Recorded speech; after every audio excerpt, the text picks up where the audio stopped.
The live TV, सच सबसे आगे। नमस्कार, मैं हूं रंजीत झा और आप देख रहे हैं द लाइव टीवी। इजराइल के लिए काउंटडाउन शुरू हो गए हैं। दरअसल फ्रांस के बाद अब अमेरिका ने भी इजराइल को जोरदार झटका दे दिया है। इजराइल जिसके पीछे हमेशा अमेरिका खड़ा रहा, अब उस अमेरिका ने इजराइल को झटका दिया है।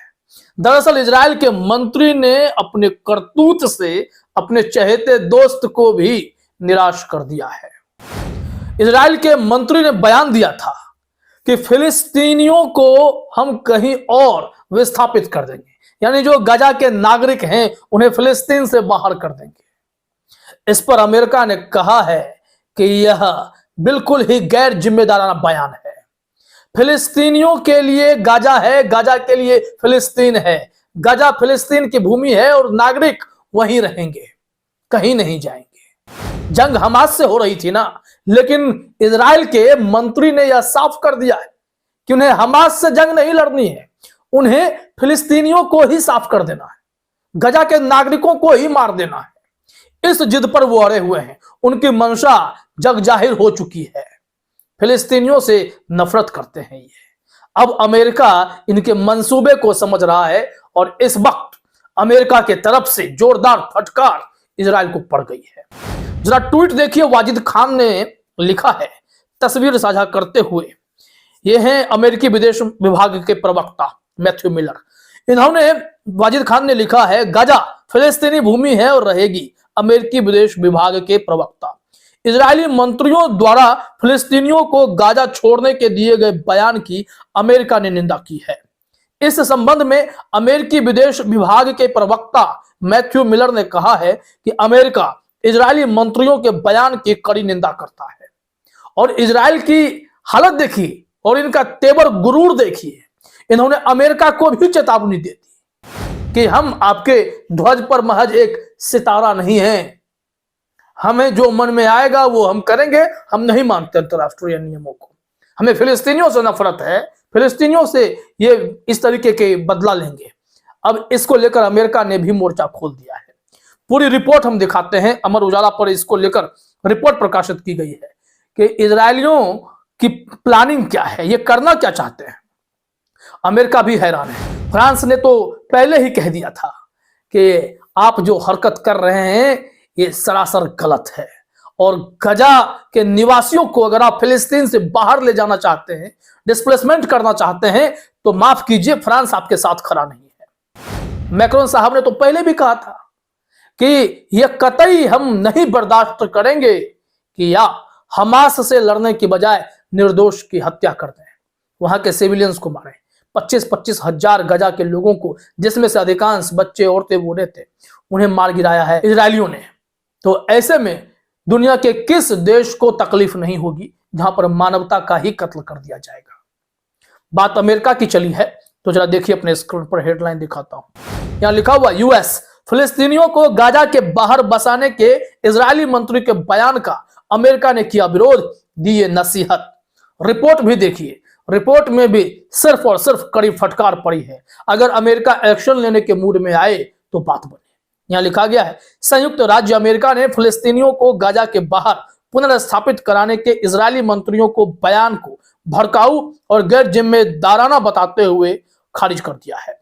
अमेरिकी विदेश मंत्रालय के प्रवक्ता मैथ्यू मिलर ने कहा कि अमेरिका हमेशा से स्पष्ट रहा है कि गाजा फिलिस्तीन का हिस्सा है और उन्हीं का रहेगा। अब ऐसे में अगर इजरायली उस पर कब्जा चाहते हैं, सो बर्दाश्त के बाहर है। यहां जंग इस बात को लेकर होने ही नहीं चाहिए कि आपको फिलिस्तीन या गजा पर कब्जा करना है। जंग इस बात पर हो रही है कि उन्हें लगता है कि हमास का संगठन जो है, जो जिसे वहां पर फिलिस्तीन में देशभक्त कहा जाता है, लड़ाके कहे जाते हैं, योद्धा कहे जाते हैं, वो अमेरिका और इजराइल के लिए आतंकवादी संगठन है और उससे वो भिड़ रहे थे। तभी दुनिया के कई देश उनके साथ भी आए। लेकिन जब सच्चाई धीरे धीरे मालूम पड़ रही है कि इजरायलियों का गुस्सा या टारगेट हमास नहीं है, उनका टारगेट तो पूरे फिलिस्तीन को ही खत्म करना है, वहां के नागरिकों से इन्हें नफरत है। इस वजह से अब इनके मंसूबे पर अमेरिका ने स्टैंड लेना शुरू किया है।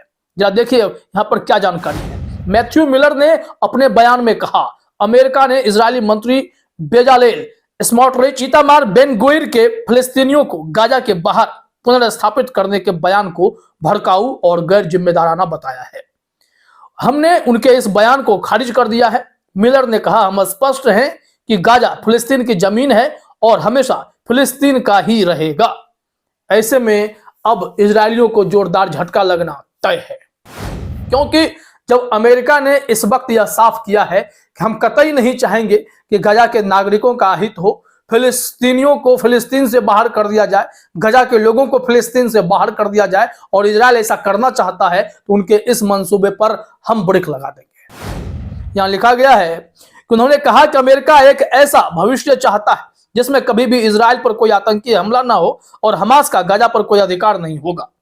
इजरायल के स्थानीय मीडिया के अनुसार प्रधानमंत्री बेंजामिन नेतन्याहू के दो प्रमुख नेताओं ने सोमवार को गाजा के पुनर्निर्माण और फिलिस्तीनियों को पुनर्स्थापित करने को बढ़ावा देने का समर्थन किया। वहीं कट्टरपंथी नेता एमके एविगडोर लिबरमैन ने दक्षिण लेबनान पर कब्जा करने की मांग की थी। अब इसको लेकर विवाद शुरू हो गए हैं। हम आपको इस पर एक और रिपोर्ट दिखाते हैं जिसमें इजरायल ने अमेरिका पर ही पलटवार कर दिया है। जी न्यूज ने जानकारी दी है कि अमेरिका ने जब निंदा की है इजरायल के ऐसे शर्मनाक बयान को लेकर, तो वो अमेरिका पर ही फट पड़े हैं। यहाँ लिखा हुआ है कि संयुक्त राज्य अमेरिका हमारा सबसे अच्छा दोस्त है, इजरायली मंत्री बोल रहे हैं, लेकिन सबसे पहले हम वह करेंगे जो इजरायल राज्य के लिए सबसे अच्छा होगा। गाजा में हजारों लोगों के प्रवासन से इजरायल निवासियों को घर लौटने और सुरक्षा में रहने की इजाजत मिलेगी। उन्होंने कहा, मैं संयुक्त राज्य अमेरिका के गहराई से सराहना करता हूं, लेकिन पूरे सम्मान के साथ हम अमेरिकी ध्वज पर सिर्फ एक और सितारा नहीं है। और इन लोगों ने अमेरिका की ही आलोचना शुरू कर दी है। आगे लिखा गया है कि इजरायल के वित्त मंत्री बेजलेल स्मोट्रिच ने भी अपने देश के कदम का बचाव किया और कहा कि 20 लाख फिलिस्तीनियों में यहूदियों का वध, बलात्कार और हत्या करने की इच्छा है। मंत्री ने कहा, हर सुबह 20 लाख लोग इजरायल राज्य को नष्ट करने और यहूदियों का वध, बलात्कार और हत्या करने की इच्छा के साथ उठते हैं। इनके शर्मनाक बयान को जरा समझिए। वो जो मासूम बच्चे हैं, क्या वो इजरायलियों की हत्या करना चाहते हैं? जो बूढ़े बुजुर्ग हैं, महिलाएं हैं, क्या वो इजरायलियों की हत्या करना चाहते हैं? ये घटिया मानसिकता इजरायल के मंत्री की ही है। उन्हें लगता है कि वो अगर फिलिस्तीनियों और गाजावासियों को दबा कर रखेंगे तभी सब कुछ ठीक रहेगा, उन्हें वहां से भगा देंगे, उनका नामो निशान मिटा देंगे, तभी शांति होगी।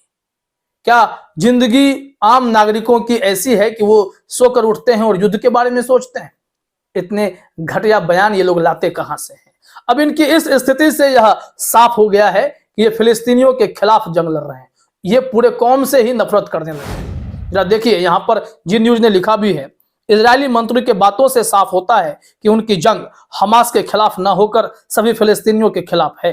वह पूरी रेस से ही नफरत करते हैं। ऐसे में यह साफ हो जाता है कि हमास को तबाह करना इजरायल का मकसद नहीं है, वह फिलिस्तीन को ही तबाह करना चाहता है।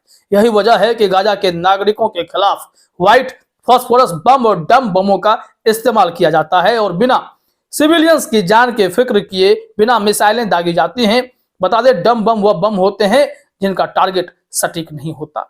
और ऐसे में 22,000 से ज्यादा फिलिस्तीनियों की जान जा चुकी है। क्या कहेंगे ये लोग? बेहद शर्मनाक बयान देने वालों को अब अमेरिका ने भी आंख दिखा दिया है। बड़ी कार्रवाई हो सकती है, इंतजार कीजिए। फिलहाल इस वीडियो में इतना ही। आप सभी का हमसे जुड़ने के लिए बहुत बहुत धन्यवाद। द लाइव टीवी, सच सबसे आगे।